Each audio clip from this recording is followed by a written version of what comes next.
A man suspected of killing 8 people and injuring at least 10 more in a vehicle truck attack left a note pledging allegiance to Islamic State, U.S. media has reported. Officials have said they discovered the note, which one officer said was written in a foreign language, in the truck Sio Habib Alevik Saipov allegedly drove through a busy Manhattan cycle route on Tuesday afternoon. The 29-year-old reportedly drove 14 blocks before crashing into a school bus and jumping from the rented truck with 2 replica guns. He was then shot in the abdomen by police and is expected to survive after undergoing surgery.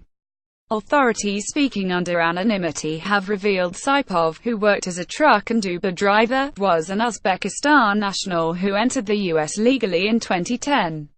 He had lived in Tampa, Florida, and New Jersey. A family friend, Dilnoza Abdusamatov, told the Cincinnati Enquirer that he was really calm and wouldn't go to parties or anything. He only used to come home and rest and leave and go back to work, he said. Image: the attacker was confronted by uniformed officers stationed close to the scene of the 8 people killed in the attack, the majority of foreign nationals, with 5 belonging to the same group from the Argentine city of Rosario. The friends were visiting New York as part of a 30th anniversary school reunion when they were killed, the country's foreign ministry revealed. A 6th victim, from Belgium, was announced by Foreign Minister Geert Reinders in the hours following the attack. "I am deeply saddened to announce a Belgian victim in Manhattan. I express my condolences to the family and friends. Belgium, United States," Geert Reinders at Reinders. The 31st of October 2017 accounts of the incident described as littered with mangled bicycles and bus that were quickly covered with sheets after the arrival of scores of police officers. "I saw a lot of blood over there," Chen Yi, an Uber driver, told Associated Press. "A lot of people on the ground." Witnesses said some at first thought the attack a Halloween prank. Sky News U.S. correspondent Hannah Thomas-Peter, who is in Washington, said police sources are saying some of those injured may have been unable to get out of the way because they were wearing headphones while cycling.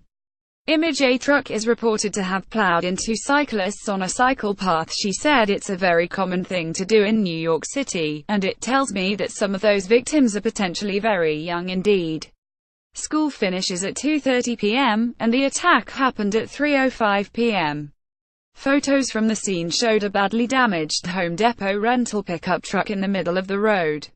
A 14-year-old student from the nearby Stuyvesant High School told the New York Post what happened was there was a car crash. He came out of one of the cars. He had 2 guns. "We must not allow ISIS to return, or enter, our country after defeating them in the Middle East and elsewhere." Enough. Donald J. Trump at Real Donald Trump. The 31st of October 2017, President Donald Trump responded to the incident with a series of tweets, the first describing the attack as the work of a sick and deranged person and saying "we must not allow ISIS to return," before offering condolences to the victims. He later tweeted, "I have just ordered Homeland Security to step up our already extreme vetting program. Being politically correct is fine, but not for this." The president's stringent controls on immigration from certain countries, which have faced staunch opposition, do not refer to Uzbekistan and would not have prevented the suspect from entering the United States. Video: police update. New York attack a cowardly act of terror. New York Mayor Bill de Blasio said the attack was an act of terror, and a particularly cowardly act of terror aimed at innocent civilians, aimed at people going about their lives who had no idea what was about to hit them.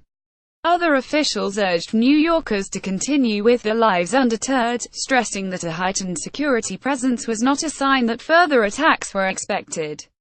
The city's annual Halloween parade was held as planned on Thursday. Andrew Cuomo, the city's governor, described the incident as a lone wolf attack and said there was no evidence suggesting it was part of a larger plot. British politicians also joined global leaders in condemnation.